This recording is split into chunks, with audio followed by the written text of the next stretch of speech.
Hello everyone, मैं विनोद स्वरूप, आपका language coach. New way of learning, easiest way of learning के आज के इस वीडियो में आपका स्वागत करता हूँ। फर्स्ट फ्लाइट बुक के लेसन नंबर 8 जो सीबीएसई बोर्ड और यूपी बोर्ड में पढ़ाई जाती है, उसके लेसन 8 की समरी आज हम डिस्कस करने वाले हैं। मिजबिल द ओटर। ओटर एक एनिमल होता है और यहाँ उसने ऑथर जो गेविन मैक्सवेल हैं, उन्होंने इसे ओन किया हुआ है, पाला है after the death of his dog. तो वो इसके बारे में कुछ बता रहे हैं, उनके क्या अनुभव हैं इस जानवर को पालने के। तो let's start the summary of the lesson. Introduction. In this lesson, author tells us how his life changed after he decided to domesticate an otter after losing his pet dog. इस लेसन में author हमें बताते हैं कि उन्हें कैसा feel होता है, उनकी लाइफ किस तरह से चेंज हो जाती है जब वो एक ओटर को पालने का डिसाइड करते हैं अपने डॉग की डेथ के बाद। In 1956, traveling to southern Iraq, author decided to keep an otter. Southern Iraq जाते समय ऑथर ही डिसाइड करता है कि उसे एक ऑटर को पालना है। He discussed it with the friend. वो अपने दोस्त से इसे डिस्कस करता है। And going to Basra to collect the answer from Europe. मतलब इसकी परमिशन लेनी पड़ती है अगर वहाँ पेट करते हैं या फॉरेन कंट्रीज़ में। यहाँ तो नहीं होता इंडिया में, इसलिए हमें पता भी नहीं है शायद, बट कुछ लोग जो जानते हैं उन्हें पता होगा कि परमिशन लेनी होती है किसी भी पेट को डोमेस्टिकेट करने से पहले, पालने से पहले। तो उसने अपने दोस्त से बात की और वो लोग बसरा गए कलेक्ट करने की, आंसर मिले वहाँ से, कोई परमिशन मिले। Friends answer had come but not authors.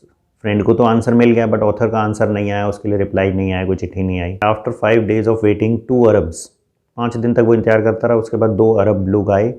Bring a sack, move time to time. वो एक ऐसा बोरा लेकर आए जो थोड़ी थोड़ी देर पे हिल रहा था। दे सैड हेयर इज़ योर ओटर, और वो उसे परमिशन और उसका ओटर दोनों डिलीवर करके चले गए। फर्स्ट 24 आवर्स, मतलब ऑटर के आने के बाद पहले 24 घंटे कैसे रहे author. After opening the sack, author's life had change. उस सैक को ओपन करते ही उसकी लाइफ चेंज हो गई। A dragon like creature came out of the sack. एक ड्रैगन जैसा दिखने वाला क्रिएचर निकल कर आया उस सैक में से। For the first 24 hour it was neither hostile not friendly. 24 घंटे तक ना तो वो कोई हॉस्टाइल था, कोई हिंसक घटनाएं नहीं कर रहा था, मतलब उछल ज़्यादा नहीं कर रहा था, शांत था, ना ही दोस्तों की तरह बिहेव कर रहा था, वो स्ट्रेंजर की तरह बिहेव कर रहा था, डर रहा था थोड़ा सा। Then it started taking interest in surrounding. और फिर 24 घंटे बाद उसने चारों तरफ देखना शुरू किया, आसपास की चीज़ों को नोटिस करना शुरू किया, इंटरेस्ट लेना शुरू किया। वीकनेस, उसकी वीकनेस क्या थी? Author made a body belt to took it to the bathroom. जब वो आया था तो उसके ऊपर कुछ मिट्टी जमी हुई थी, कुछ गंदा सा था, तो ऑथर ने एक बॉडी बेल्ट बनाई उसके लिए, जिससे कि उसे बांध के ले जाया जा सके, खींचा जा सके। वो डॉग की तरह गले में तो बांध नहीं सकते उसके। Where it gone wild with joy, और जहाँ वो पानी में बहुत ही खुशी से पागल हो गया, एकदम उसका बिहेवियर एकदम कम्प्लीटली चेंज हो गया। Author come to know that water is its weakness. Author को पता चल गया या उसको जानकारी हुई कि वाटर इसकी वीकनेस है, इसे वाटर में बहुत ही मज़ा आता है। मीन्स एक्टिविटी है उसकी, क्या एक्टिविटीज़ थी? 2 days later otter saw that it ran to the bathroom and open the tap with its paw. 2 दिन बाद ऑथर ने देखा कि वो चुपके से बाथरूम की तरफ गया और अपने पैरों से, हाथों से, आगे के पैरों से उसने नल खोल लिया। Soon it started following author when he called its name. और जल्दी ही उसने ऑथर को फॉलो करना शुरू कर दिया जब भी ऑथर उसका नाम लेता था। It played with ball, other objects and marble on its flat belly.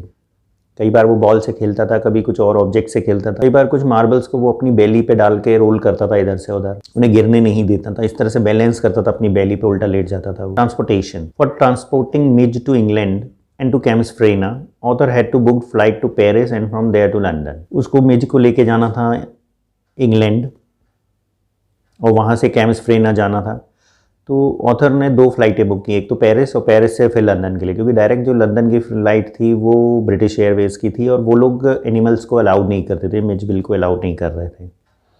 Author उसे लेके जाना चाह रहा था, तो he himself made a box and put it inside and made it habitual. Author ने खुद ही उसके लिए एक बॉक्स बनाया जिसमें कुछ छेद वगैरह किए ताकि वो ब्रीथ कर सके, और उस बॉक्स में उसे डाल दिया ताकि वो हैबिचुअल हो जाए, कुछ देर के लिए उसमें रख दिया उसे। फ्लाइट विद पेट, जब वो फ्लाइट में था पेट के साथ कैसे था? But Mij injured himself inside the box, उसने बॉक्स में रखा था तो वो उसने खुद को इंजर्ड कर लिया। वेंट टू एयरपोर्ट हरीडली, बहुत जल्दी जल्दी में वो भागा उसको इंजरी को ठीक करके, उसकी मलहम पट्टी करके। And he was rushed into the flight by infuriated officials.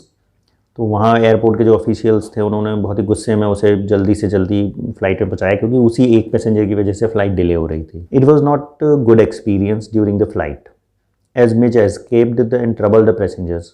Experience अच्छा नहीं रहा क्योंकि वो अपने उसमें से बॉक्स में से बाहर आ गया और सीटों के नीचे से भागने लगा और पैसेंजर्स को प्रॉब्लम होने लगी। तो उस वजह से बहुत ही तमाशा हो गया और वहाँ पर एक सीन क्रिएट हो गया। Recognition, author spend a month with his pet in London. London में उसने अपने पेट के साथ 1 महीना बिताया। ये brought different games to keep it busy for half an hour at a time. वो अलग अलग गेम लेकर आता था ताकि आधे आधे घंटे तक वो बिजी रहे, उसका पेट जो है Mijbil. Every Londoner could not recognise an otter. ज़्यादातर लंदन में लोग उस ऑटर को पहचान ही नहीं पाते थे कि ये ऑटर है कि कोई और है। It was anything but an otter. लोग उसे अलग अलग एनिमल समझते थे, अलग अलग नाम बताते थे उसके। इस समरी में इतना ही है। Keep learning, keep watching and don't forget to subscribe my channel. Thank you.